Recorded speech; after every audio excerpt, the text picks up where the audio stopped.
এখানে আমি এদিকে একটা আয়নায় দেখছি because I am literally confused. আমি কখনো এইভাবে ধরে ভিডিও করিনি, আর হয়তো আমার হাতটা অত্যন্ত বেশি কাঁপছে।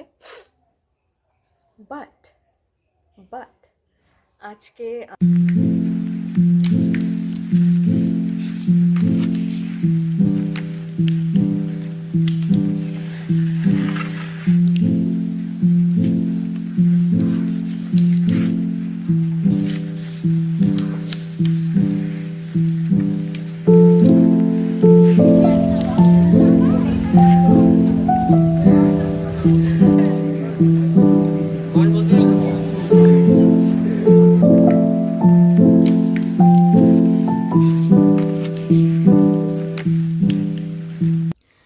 High everybody, welcome back to my channel.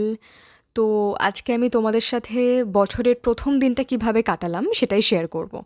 আমি জানি আজকে 31 জানুয়ারি, অনেকটা লেট হয়ে গেল, বাট কিছু করার নেই। এর মধ্যে সরস্বতী পুজো, দেন এটা ওটা করতে গিয়ে অনেকটাই দেরি হয়ে গেল। যাই হোক, তো এই দিন আমি আর দিদি একদম সকাল সকাল চলে গেছিলাম আমাদের মুলাজোর কালীবাড়িতে পুজো দিতে। আর এই দিন না অতিরিক্ত ভিড় ছিল না, মানে যেরকম ভিড় থাকে সেরকম তো একেবারেই ছিল না। মনে হয় ম্যানেজমেন্টের কারণে, হয়তো আবার নাও হতে পারে, জানি না। আম, আমরা তো মোটামুটি বেশ ভালোই ফাঁকায় পুজো অঞ্জলি দিয়েছি। তো তারপরেই সেখান থেকে ফিরে এই মন্দিরের পাশেই অনেক দোকান আছে খাবারের, তো সেখান থেকে একটা জায়গা থেকে চা খেয়েছিলাম। আমি তো আমি তো চা খাইনি, মানে আমার দিদি খেয়েছিল। বিকজ আমার না সকালে চা বা কফি কিছুই ভালো লাগে না। ইভেন নর্মালি ব্রেকফাস্টেও আমি শুধু একটা হাফ বয়েল বা তার সাথে কোনো কেক বা কলা এগুলোই খাই। বিকেলে চাটা ম্যান্ডেটারি, চা হোক কফি হোক, স্পেশালি চা, এটা খুবই ম্যান্ডেটারি। তো তারপরেই আমরা ব্রেকফাস্ট করতে চলে যাই। এটা ছিল হচ্ছে মনে হয় কচুরি ছিল, তার সাথে ছোলার ডাল। খুব সিম্পল ছিল, খুব একটা ভালো খেতে ছিল না, বাট ভালোই ছিল। আই মিন অসাধারণ ছিল না, বাট ঠিকঠাক ছিল, মানে ব্রেকফাস্টের জন্য তো একদমই ঠিকঠাক। তো তারপরেই আমরা সেখান থেকে ফিরে যাই, বিকজ আমার বাড়ি ফিরে একটা শ্যুট ছিল। তবুও যখন কালীবাড়িতে এসেইছি, একবার গঙ্গাটাকে না দেখে গেলে হয় না। মানে মেলাতে আমি অতও ঘুরিনি, মানে আমরা অতটাও ঘুরিনি, তবে এখানেও বেশ অনেকক্ষণ দাঁড়িয়েছিলাম। এখানে দাঁড়িয়েছিলাম, একটু ছবি টবি তুলছিলাম, একটু ভিডিও টিডিও করছিলাম। আমার কোনো প্ল্যান ছিল না সেভাবে যে আমি আজকেই করব বা করব না।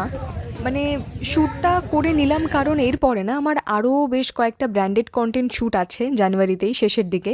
তো এই জন্য আমার মনে হয় যে আমি, মানে মনে হয়েছিল যে পরে হয়তো সেই সময়টা পাবো না। তো তার কারণেই আমি তাড়াতাড়ি করে একটা নিজের পার্সোনাল শ্যুট করে নিয়েছিলাম। আমি ঠিকঠাক করে ধরতে পারছি কি না তো মানে আমি এদিকে একটা আয়নায় দেখছি because I am literally confused. আমি কখনো এইভাবে ধরে ভিডিও করিনি, আর হয়তো আমার হাতটা অত্যন্ত বেশি কাঁপছে।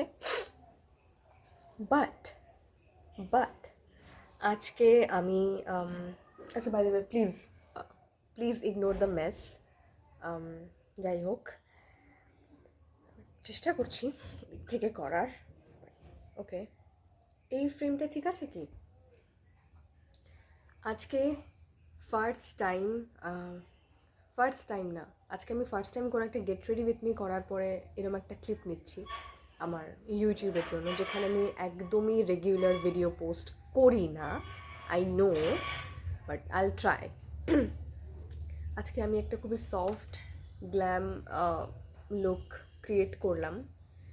আমি না লিটারালি জানি না ফ্রেম এটা ওটা কেমন আসে, কতটা কাছে কতটা কাছে ধরতে হয়, কতটা দূরে ধরতে হয়, আমি এগুলো কিচ্ছু জানি না। I just tried. যাই হোক, তো প্লিজ একটু ভুল হলে সেটাকে ইগনোর করে দিও। This is the look. Okay, I hope তোমাদের লুকটা ভালো লেগেছে। আমি খুব তাড়াতাড়ি এটা শেয়ার করব, মানে শর্টসে শেয়ার করব। তো বাই। তো এরপর নায়িকা থেকে আমার একটা পার্সেল চলে এলো। এই সেম জিনিসগুলোই আমি আগেও একবার অর্ডার করেছিলাম। তো আমার আবারই এই সেম জিনিসগুলোরই দরকার হয়ে পড়ে। আমার বেসিক্যালি মানে খুব একটা পারফিউমের ব্যাপারে আমি এক্সপেরিমেন্ট করি না। সিক্রেটের পারফিউমটা তো আমার খুবই ভালো লাগে, তো সেটা একটা ময়েশ্চারাইজার, তার সাথে এই নাইকার এই কাজলটা খুবই ভালো, আমি একটা ডিটেল রিভিউ শেয়ার করব তোমাদের সাথে। আর তার সাথে দুটো লিপ বাম, একটা কার্মেসির রেজার, এগুলো না খুব ভালো। তোমরা কার্মেসির রেজারটা একবার ইউজ করতে পারো, ফেশিয়াল রেজার যারা ইউজ করোনি, অত্যন্ত ভালো, মানে একদম পারফেক্ট শার্প। তবে তবুও খেয়াল রেখো যেন না কেটে যায়। তারপরেই আমি আর দিদি লাঞ্চ করতে বসে পড়লাম।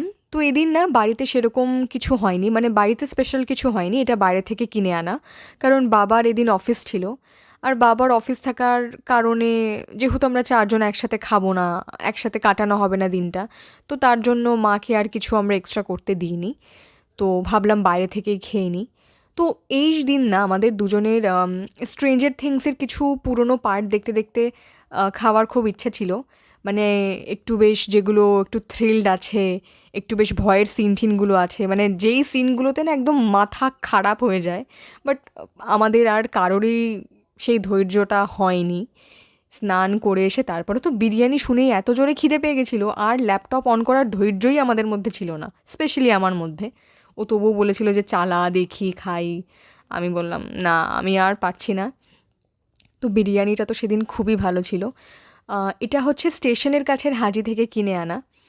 তো যাই হোক, এরপরে আমার জিভা থেকে একটা পার্সেল চলে আসে। এইটার ভিডিওটাও লাইভ হয়ে গেছে। বিকেলের দিকে আমি আর আমার এক বান্ধবী গেছিলাম একটু মোমো খেতে, বিকজ মোমোর ভীষণ ক্রেভিং হচ্ছিল।